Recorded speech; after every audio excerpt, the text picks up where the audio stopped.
রক্তাক্ত একটা মেয়েকে কাঁধে করে নিয়ে একটা ছেলে প্রচন্ড বরফ পড়ছে এবং ঠান্ডা বাতাস হচ্ছে, মাঝখানে হেঁটে হেঁটে যাচ্ছে। কে এ ছেলে, কেন তাদের এই অবস্থা, চলুন দেখে আসি। কাহিনী শুরু হয় আমাদের মেন ক্যারেক্টার তানজিরো গামাতোকে দিয়ে, যে তার পরিবারের সাথে একটা তুষারময় পাহাড়ে বাস করে এবং নিকটবর্তী শহরে কাঠকয়লা বিক্রি করে জীবিকা নির্ভর করে। সে যথারীতি শহরে যাচ্ছে এবং তার সুন্দর পরিবারকে বিদায় জানাচ্ছে। যাওয়ার পথে সে তার ছোট বোন নিজুকোর সাথে দেখা করে, যে তাদের আরেকটা ছোট ভাই রঘুতোকে ঘুম পাড়িয়ে দিচ্ছে, যাতে তানজিরো চলে যাওয়ার সময় সে চিল্লাফালা না করে। তানজিরো নজিতোকে বিদায় জানায় এবং তার যাত্রা শুরু করে। একা একা হাঁটতে হাঁটতে সে নিজেকে নিজে বলে, তাদের জীবন সহজ না হলেও তারা সুখী। সর্বোপরি জীবন ঠিক তাই যা আমরা নিজে থেকে তৈরি করি। এরপর তানজিরো শহরে পৌঁছে একজন ক্রেতাই কঠোর আবহাওয়াতেও কাঠ সরবরাহের জন্য তার প্রশংসা করে। সেখানে একটি লোকের বিরুদ্ধে একটি ফুলদানি ভাঙার অভিযোগ আনা হচ্ছিল, তাই তানজিরো তাকে সাহায্য করার সিদ্ধান্ত নেয়। তাই ভাঙা ফুলদানিটি তানজিরো শুকে প্রকাশ করে যে সে এখানে একটি বিড়ালের গন্ধ পাচ্ছে। লোকটি নির্দোষ প্রমাণিত হয়। তানজিরো তার দিনটি চালিয়ে যায় এবং সন্ধ্যার ভিতরে সমস্ত কাঠ কয়লা বিক্রি করার ব্যবস্থা করে। সে বাড়ি ফেরার পথে রওনা দেয়, কিন্তু একটা বৃদ্ধ লোক যাকে দেখে তার শুভাকাঙ্ক্ষী বলে মনে হয়, সে তাকে থামিয়ে দেয় এবং তাকে বলে এই মুহূর্তে পর্বতে আরোহণ করা ঠিক নয়। লোকটি রাত কাটানো তানজিরোকে জায়গা দিতে চায়। তানজিরো আনন্দের সাথে রাজি হয়ে যায়। ডিনার টেবিলে লোকটি তাকে মানুষকে ডেমন্স বা রাক্ষসদের কথা বলে, যারা রাতে সবচেয়ে বেশি দেখা যায়, তাই সূর্যাস্তের পূর্বে চারপাশে ঘোরাফেরা ঠিক না। তানজিরো জিজ্ঞাসা করে ডেমন্সরা কি বাড়ির ভিতরে আসতে পারে এবং বাসিন্দাদের হত্যা করতে পারে। লোকটি হ্যাঁ জানায়। তানজিরো নিজেকে নিজে বলে যে ডেমন্সরা আসল নয় এবং ঘুমাতে যায়। পরদিন সকালে সে তাড়াতাড়ি রওনা দেয় বাসায় তাদের বাসার কাছে আসতেই সে বাতাসে রক্তের গন্ধ পায়। তৎক্ষণাৎ সে বাসার দিকে দৌড় দেয়। সেখানে এসে সে তার ভাই বোনদেরকে পড়ে থাকতে দেখে। এসব দেখে সে স্তম্ভিত হয়ে যায়। সে কিছু বুঝে উঠতে আগেই দেখে তার মা ও ভাইরা মরে পড়ে আছে। এই বিভৎস দৃশ্য দেখে তার তানজিরোর মাথা ঘুরে যায়। যাই হোক, সে নিজুকোকে কাঁধে করে নিয়ে শহরের দিকে দৌড়াতে শুরু করে, কারণ তাদের পরিবারের সবার ভিতরে নিজুকোই একমাত্র উষ্ণ ছিল, যা ইঙ্গিত করে যে নিজুকো এখনও বেঁচে আছে এবং তাকে বাঁচানো যেতে পারে। নিজের দিকে দৌড়াতে দৌড়াতে শীতল বাতাসের কারণে এবং ঠান্ডা বাতাসের কারণে তার ফুসফুস ব্যথা করে, কিন্তু সে সব কিছু সহ্য করে চালিয়ে যায়। এরপরে নিজুকো জ্ঞান ফিরে এবং সে একটি ডেমনের পরিবর্তন শুরু করে। তানজিরো তাকে সাহায্য করতে যায়, কিন্তু সে তাকে উল্টো আক্রমণ করে, ডিমন হয়ে যায়। এবং গতকাল তার মনে পড়ে যে বৃদ্ধ লোকটি যা বলেছে তা আসলেই, এবং বুঝতে পারে যে তার বোন এখন একটি ডিমন। ভাগ্যক্রমে সেখানে টোমাকি নামে একজন ডেমন স্লেয়ার আসে নিজুকোকে হত্যা করার জন্য ঘটনাস্থলে আসে, কিন্তু তানজিরো তাকে দূরে ঠেলে দেয়, নিজুকোকে বাঁচায়। টোমিওকা তখন ব্যাখ্যা করে যে তার কতগুলো তার পরিবারকে মারা রক্তের দান, তাই সে এখন একটি ডেমনে পরিবর্তন হয়েছে, তাই নিজেকে একটি ডেমন এখন। তানজিরো বুঝতে পারে যে কুমোটাকে এখন তাকে মেরে ফেলে, তাই তার হ্যাস্টি উদ্মেলা মারে এবং একটু পাথর দিয়ে সামনে দিয়ে আক্রমণ করে। টোমিওকা তখন হ্যাক্সিকে টস করে এবং মনে মনে বলে সক্ষম হয়। তানজিরো এই পদক্ষেপটি দেখে টোমিওকা অবাক হয়ে যায় যে কোনো প্রশিক্ষণ অভিজ্ঞতা ছাড়া তানজিরো তার মোকাবিলা করছে সক্ষম হয়। তারপরে সে আরও বেশি অবাক হয়ে যায় যে নিজুকা তার ডেমন্স আকাঙ্ক্ষাকে আটকে এসে তানজিরোকে গ্রাস করার বদলে রক্ষা করছে। তারপরে অতএব নেজুকোকে বাঁচতে দেয় এবং বলে সাগিরো পর্বতে গিয়ে উরোকোটাকি সাগিরোকে খুঁজে বের করতে। এরপর তানজিরো তার পরিবারের সদস্যদের কবর দেয় এবং মাউন্ট সাগিরিতে যাওয়ার পথে রওনা দেয়। পরদিন তানজিরো জানতে পারে যে নেজুকো সূর্য দেখে প্রচণ্ড ভয় পায়, তাই তাকে একটা ঝুড়িতে ঢেকে রাখে। কিছুদিন পর তারা মাউন্ট সাগিরিতে পৌঁছে যায় এবং তানজিরো বাতাসে রক্তের গন্ধ পায়। তারা একটা পুরো ঘরের ভিতরে ঢুকে দেখে যে একটি ডেমন মানুষকে গ্রাস করছে, খেয়ে ফেলছে। এরপর ডেমন তানজিরো অ্যাটাক করে। তারপরে নেজুকো আর তানজিরো মিলে তার কল্লাটা মন আলাদা করে ফেলে, কিন্তু ডেমনের বডিটা ফাইট চালিয়ে যায়। তাই তানজিরো সেই বডিটাকে নিয়ে পিছিয়ে দিয়ে লাভ দেয় এবং ডেমনের মাথাটাকে গাছের সাথে বেঁধে মারতে যায়, কিন্তু তানজিরো বড় হৃদয় মনের মানুষ, তাই সেই ডেমনটাকে মারতে পারে না।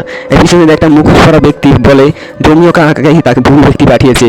অন্যদিকে তানজিরো বড় হোঁচট খায় এবং সূর্যোদয় হয়। সূর্যের আলো মাথায় পড়তে ডেমনটা চলে ছাই হয়ে যায়। এরপরে গর্বিন মুখোশ পরা ব্যক্তিটি ওই মৃত পরিবারকে কবর দেয় এবং তানজিরোকে কোনো কারণ ছাড়াই একটা চর্ম দেয়। লোকটি আর কেউ না, লোকটি সাকুরুচি উকাটি। সে ডিমনকে না মারার জন্য তানজিরোকে তিরস্কার করে। এখন উরোকোটাকি বলে যে তোমার পরীক্ষা শুরু হবে, তানজিরোকে হওয়ার জন্য যোগ্য কিনা তাকে দেখবে। সে পুরো 1 ঘন্টা দৌড়াতে থাকে, তাতে তানজিরো হাঁপিয়ে যায়, কিন্তু আসল খেলা তো হবে শুরু, এবং বলে তাকে যে সাগিরি পাহাড়ে চড়তে হবে। সেখানে সে তাকে বলে সূর্যাস্তের পূর্বে তোমাকে পাহাড়ের পাদদেশে কুড়িঘরে পুষতে হবে, এবং সে এখান থেকে চলে যায়। তানজিরো বলে যে সে তার তীব্র গ্রাণ শক্তি দিয়ে সে খুব সহজে পৌঁছে যাবে, কিন্তু দেখা যায় যে পাহাড়ের সব জায়গায় অনেক ফাঁদ। তানজিরো একটা বড় ফাঁদে পড়ে এবং বুঝতে পারে এটা তার প্রত্যাশার চেয়েও বেশি কঠিন হতে চলেছে, কিন্তু তবুও সে অনেক কষ্টে প্রথম পরীক্ষায় পাস করে। পরের দিন উরুকোটাকারি ব্যাখ্যা করে যে ডেমন স্লেয়ার কাজ প্রাচীনকাল থেকে বিদ্যমান ছিল এবং তাদের একটাই লক্ষ্য যতদূর সম্ভব ডেমনসদের শিকার করা এবং সমস্ত প্রশিক্ষণ শিক্ষার্থী ডেমন স্লেয়ার করসদের সদস্য হওয়ার জন্য মাউন্ট ফুজি করিসে উপস্থিত চূড়ান্ত বাছনায় পচনায় এবং বেঁচে থাকা। কিন্তু কেউ এই চূড়ান্ত বাছাই প্রক্রিয়ায় বেঁচে থাকে না, তারা তাদের প্রশিক্ষকের হাতে, যেমন তানজিরো ক্ষেত্রে উরুকোটাকি এবং তানজিরো প্রশিক্ষণ শুরু হয় এবং উরুকোটাকারি বারবার পাহাড় সেই পাহাড় থেকে উপরে নিচে নামার প্রশিক্ষণটা দেয়। সময়ের সাথে সাথে তানজিরোর গন্ধর উন্নতি বারে কিন্তু কিন্তু ফাঁদগুলো আস্তে আস্তে অনেক কঠিন হতে থাকে। আর ট্রেনিং ব্যবস্থার মধ্যে রয়েছে 1000 বার বেশি সুইং করা এবং নিরর্স উরুকোটাকির সাথে ফাইট করা, যেখানে উরুকোটাকি তানজিরোকে হারিয়ে দেয়। এইদিকে নেজুকো সবসময় ঘুমিয়ে থাকে এবং তানজিরো তার জন্য উদ্বিগ্ন হয়ে যায়। কিছুক্ষণ পরে উরুকোটাকি তাকে 10টা ওয়ার্কার বেতন পরে শেখায়, যাতে সাধারণ চেয়ে বেশি অক্সিজেন ইনহেলার করতে দেয়। 6 মাস পরে নেজুকো এখনও ঘুমাচ্ছে এবং তানজিরো কঠোর ট্রেনিং করে যাচ্ছে। উরুকোটাকি তাকে বলে যে তাকে শেখানোর মতো আর কিছুই নেই এবং বাকিটা তার হাতে নির্ভর করে। পরবর্তী স্তরে পৌঁছানোর জন্য তানজিরোকে একটা বড় বোল্ডারকে অর্ধেক করে কেটে ফেলতে হবে, তাও আবার এক খুববে। তাকে চূড়ান্ত বাছাই প্রক্রিয়া অংশ নেওয়ার যোগ্য করে তুলবে। তানজিরো তার তরোয়াল দিয়ে চেষ্টা করে, কিন্তু তার শরীর লড়ে যায়। তাই উরুকোটাকি যা শিখিয়েছে সেগুলো প্রশিক্ষণ করে আবার। কিন্তু আরো 6 মাস কেটে গেলেও তানজিরো পাথর কাটার ধারে কাছে যেতে পারে না। হঠাৎ সাবিতো নামে একটা লোক ওখানে উপস্থিত হয় এবং তানজিরোকে মারামারি চ্যালেঞ্জ জানায়। সাবিতো তখন ঘাম না জারিয়ে তানজিরোকে এক চান্সে হারিয়ে দেয়। সে বলে যে কিছুই আয়ত্ত করতে পারেনি সে, আর সবেমাত্র উরুকোটাকির কথা মনে পড়ে। তখনই মাকোমো নামে একটা মেয়ে এখানে উপস্থিত হয় এবং তানজিরোকে তার প্রশিক্ষণে সহায়তা করে। সে তাকে টোটাল কনসেশন, কৃত্রিম দক্ষতা এবং সহায়তা করে এবং তানজিরোর ভিতরে অনুমতি শুরু হয়। 6 মাস আরও কেটে যায় এবং তানজিরো আর সাবিতো লড়াই করে প্রস্তুত হয়। এবার তানজিরো একটা সুযোগ বুঝে আক্রমণ করে সাবিতোর বিড়ালের মুখটা অর্ধেক কেটে যায়। সাবিতো এবং মাকুমো একটা মুচকি হাসি দেয় এবং তারা এখান থেকে গায়েব হয়ে যায়। একটু পরে দেখতে পায় যে সে বড় একটা বোল্ডার কেটে ফেলেছে। ওটা অ্যাকচুয়ালি সাবিতোর মার্ক ছিল না, ছিল বোল্ডার। উরুকোটাকি অবশেষে তার প্রশংসা করে এবং বলে চূড়ান্ত বাছাই প্রক্রিয়ায় তুমি অংশগ্রহণ করার যোগ্য। তানজিরো কান্নায় ভেঙে পড়ে এবং তার মাস্টারকে জড়িয়ে ধরে। সেই রাতে সেলিব্রেটি ফুকশন উপলক্ষে তানজিরো অনেক ভালো ভালো খাবার খেতে পায়। উরুকোটাকি তাকে একটা ওয়ার্নিং মার্কস দেয় এবং বলে যে এটা একটা ডিমন তার জীবনে যত মানুষগুলো গ্রাস করছে তার শক্তি উত্তরাধিকারী। আজ আর সূর্য উঠলে তানজিরো মাউন্ট সগুরের উদ্দেশ্যে রওনা দেয়। ছুটি নেয়। যাওয়ার সময় সে তার সাবিতো এবং মাকুমার কথা উল্লেখ করে। উরুকোটাকি অবাক হয় জেনে তারা যে দুটো নাম বলে উল্লেখ করেছে, এই দুটো নাম একসময় এখানে ইস্যুকন বা স্টুডেন্ট ছিল যারা এখানে বেছে নেই। এবার তানজিরো পৌঁছে গেল মাউন্ট সাগির ভূসিকনে, যারা পুরোপুরি পোস্ট ফুল দিয়ে আচ্ছন্ন ছিল। দুটো মেয়ে ডেমিংস হওয়ার চূড়ান্ত নির্বাচন ব্যাখ্যা করে। অংশগ্রহণকারীদের সরাসরি 7 দিনের জন্য পাহাড়ে বেঁচে থাকতে হবে, তবে পাহাড়টি পুরো রাক্ষস বা ডেমিংস দিয়ে ভরা, যেগুলো সাধারণ ডেমিংস লেয়ার বা অনেক বড় বড় সরসারে ধরে এনেছে। সিলেকশন শুরু হয় এবং তানজিরো রাত কাটাতে জায়গা খুঁজতে শুরু করে, কিন্তু তাকে দুটো ডেমিংস আক্রমণ করে যারা তাকে খাইয়া থাকার পর বিবেচনা করে। তানজিরো তার টেকনিকের স্মরণ করে এবং দুটোকেই এক স্ট্রাইকে দুটো ডেমিংসকেই সে শেষ করে ফেলে এবং তার ওয়াটার ব্রিথিং টেকনিকটা খুব ভালো কাজ করে। কিন্তু সে বিশ্রাম নেওয়ার আগে আরেকটা পার্টিসিপেন্ট ডিমনের হাত থেকে বেঁচে পালাচ্ছিল দেখতে পায়। তানজিরো উকি দেয় দেখে যে এটা দেখা সবচেয়ে বড় ডিমন। হাতের মতো দেখতে ডিমনটি পার্টিসিপেন্ট খেয়েই ফেলবে, তখনই তানজিরো গিয়ে তাকে বাঁচায়। কিন্তু আশ্চর্যজনক ডেমনসটা তার মাথার মুখোশ দেখে ডেমনসটা হাসতে থাকে।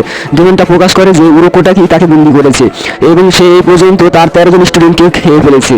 তানজিরো এই কথা শুনে খুব অবাক হয়ে যায় এবং ভয় পায়, কিন্তু তবে সে আরও ভয় পেয়ে হয় যখন রাক্ষসটি গতবার সাবিতো এবং মাকুমোকে খেয়ে ফেলেছে। তাই ট্রেনিংয়ের সময় সে যাদের সাথে ট্রেনিং করেছে বা দেখেছে তারা ছিল তাদের আত্মা।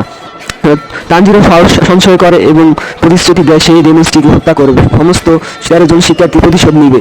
সে সাবিত দেয় একটা পরামর্শ মনে করে এবং ওয়াটার সারফেস ফ্লাশ অ্যাটাক করে হ্যান্ড ডিমনের মাথাটা কেটে ফেলে। ডিমনটি হালকা বাতাসে অদৃশ্য হয়ে যায় এবং সমস্ত লোক দেশে গ্রাস করেছে বা মেরেছে তারা সবাই মুক্ত হয়ে যায়। এরপর তারা তানজিরো অসংখ্য ডেমনসদের শিকার করে এবং পাহাড়ে পুরো 7 দিন টিকে থাকে। বাইরে এসে সে দেখতে পারে যে সব কাঁধের মধ্যে মাত্র তিনজন বা তাকে নিয়ে 4 জন টিকে আছে এবং তারা 4 জনকে নিজস্ব একটি কাসুকাই কাক আবদ্ধ করা হয়, যারা তাদের যোগাযোগের জন্য ব্যবহৃত হবে। এরপরে 2টি মেয়ে তাদের নির্মূল একটি নির্বাচন করতে দেয়, যাদের তাদের তরবারি বিশেষভাবে বানাতে পারে। তানজিরো একটি গ্রান শক্তি তার গ্রাম দিয়ে তাদের মাধ্যমে সেটি আকক বেছে নেয় এবং সে সাগর পারে। সেখানে আসতেই মেজিকোস দেখা হয় এবং জেগে উঠেছে। কান্নায় ভেঙে পড়ে, দুজনে জড়িয়ে ধরে। স্বীকার করে। তার জীবিত দেখে তার উরুকোটাকি আনন্দিত হয় এবং তাদের জড়িয়ে ধরে।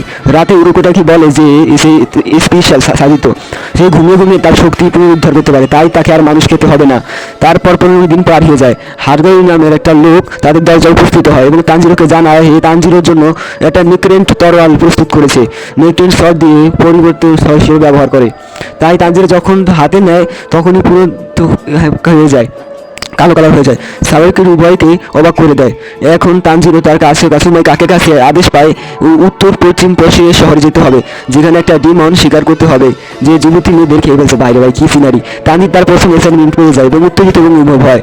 এর মাধ্যমে শেষ হয় ডিমন স্লেয়ার কি এর ভিকিপ মুভি কনফিস 3। এর পরের মুভিটা দেখতে হলে আমার লিঙ্কে একটু ভাই এক সপ্তাহ পরে ছাড় মুভিটা দেখে নিও।